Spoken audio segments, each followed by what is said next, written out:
What's going on, guys? It's Greg here, aka NYPrepper. Just wanted to talk to you guys a little bit about bugging out and a problem that I see with a lot of preppers. So a lot of preppers, they think that they're gonna be able to bug out, and bugging out is a great idea, but in my opinion, bugging out is not something that you should treat as like something that's 100% guaranteed to happen. Okay, there's a really good chance that you might not be able to reach your bug out location for whatever reason, or you may not be able to bug out, so you need to be prepared to bug in. Okay, your primary plan should actually be to bug in and not to bug out. Okay, anytime you leave your home, there's always a chance of something going wrong. You don't have shelter, you don't have security, you don't have food, or you have a limited supply of food, you have a limited supply of water, you have limited security, you don't know the area you're going to that well, you don't know the area you're traveling through that well. So when you're bugging out, you're exposing yourself to a lot of different hazards. There's a lot of things that can go wrong. You could get injured, you could get ambushed, you could break down somewhere, you could get lost. There's just a lot of variables to consider when bugging out, and I see a lot of preppers out there, they put everything into bugging out. They treat bugging out as like the main thing to do when SHTF happens, and that's a wrong approach in my opinion. You need to be prepared to bug in, number one. That should be the number one thing you're planning to do first, is to bug in, because bugging out is an ideal scenario. Okay, if everything goes right, if you have all your preps in order, if the weather cooperates, if nobody ambushes you, if everything goes 100% according to plan, then yes, bugging out is great. But things don't always go according to plan. Like I said, so many variables, so many things that could go wrong. I mean, even just the weather, all it takes is a little bit of bad weather and your bug out is done. If we're talking about icy roads, you're not going to have any snow plows after SHTF. You're not going to have any salt trucks. If there's a foot of snow on the road, good luck getting through that. I don't care what kind of vehicle you have. Okay. So you should treat bugging out as something that's an ideal scenario and not something that's definite, because bugging out requires basically all the stars to align properly for it to work out. Okay, number one, you need a good bug out location. Okay, that's the first thing. Okay, if you don't have a bug out location, then you're screwed anyway. Where are you gonna bug out to? You're gonna sleep in the woods? I mean, I guess that's better than being stuck in the city with a bunch of unprepared people that are panicking. Of course, that's better, but you need to have a solid bug out location. It has to be reliable. It has to be a bug out location that's solid, solid shelter. Okay, and the bug out location can't be as bad as your bug in location. All right, you need to really think about where you're bugging out to. All right, what are the threats in your bug out location? Is there a good water supply? Is there a good food supply? What's the weather like? What's the access like?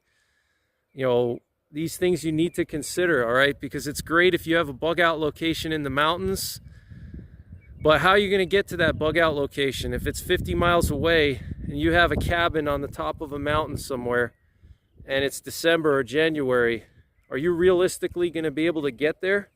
You need to be realistic with yourself, okay? And I'm not saying you shouldn't plan to bug out. I have a bug out bag.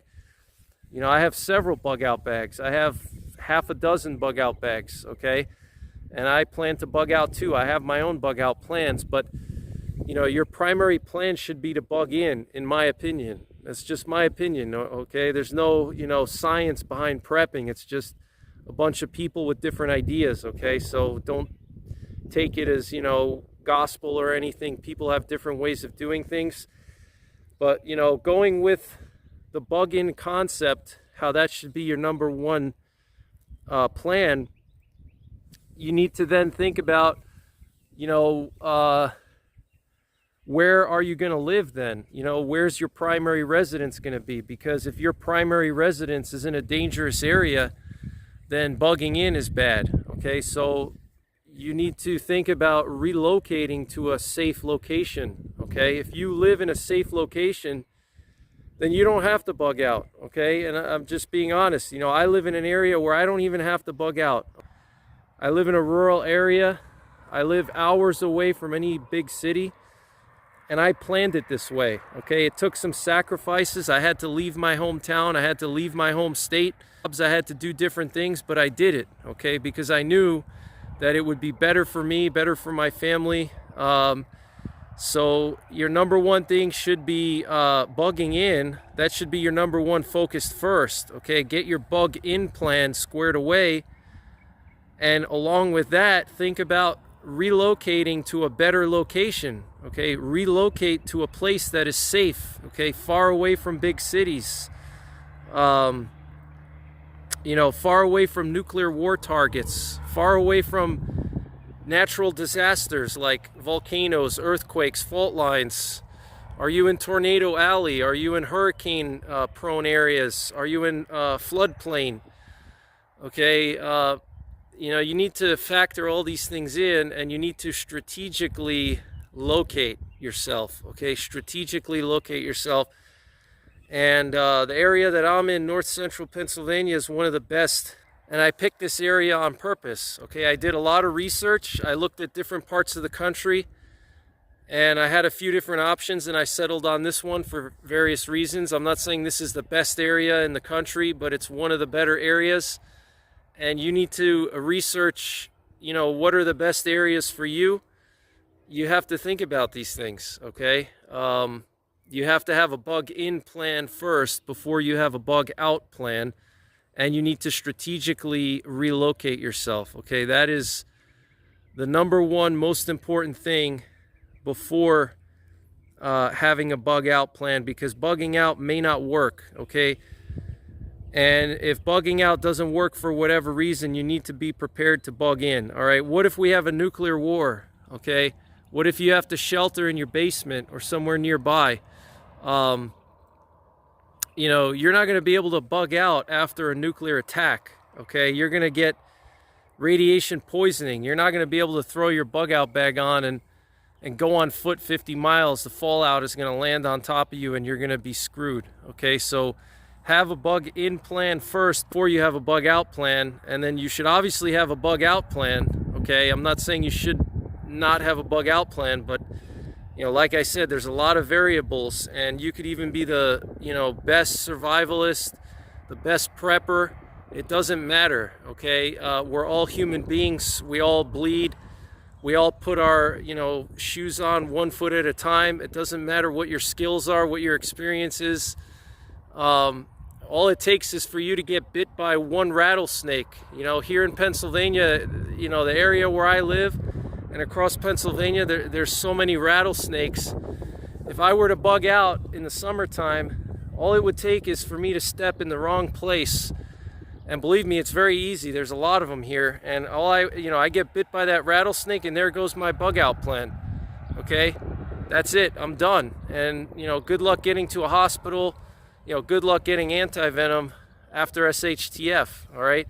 These are things you need to consider, all right? I know bugging out is sexy and it's cool and it's fun, but realistically, it's not the best case scenario, okay?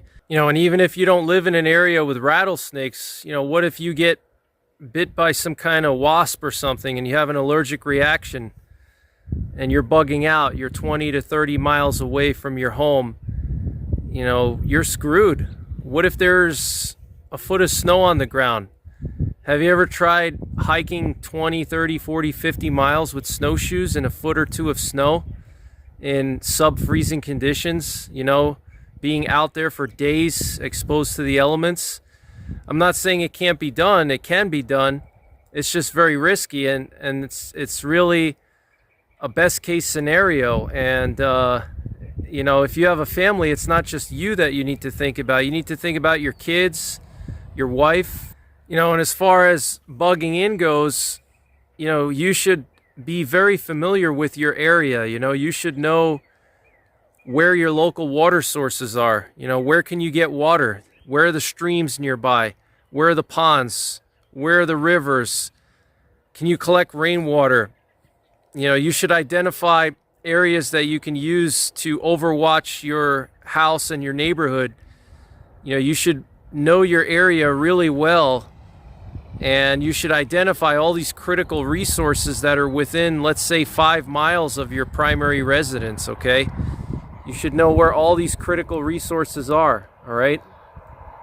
And that's something that you should all be doing right now, and it's something that I'm always doing is you know, familiarizing myself as best as I can with my area, especially because I just moved to this area, you know, less than 2 years ago. But I'm already very familiar with my area, and you know, so think about that. You know, think about, you know, where are the local resources, okay? Identify local resources in your area, especially water sources, okay? And you know, that's pretty much it. I'm going to be doing more videos on bugging out and bugging in. I've done a whole lot of videos on it already.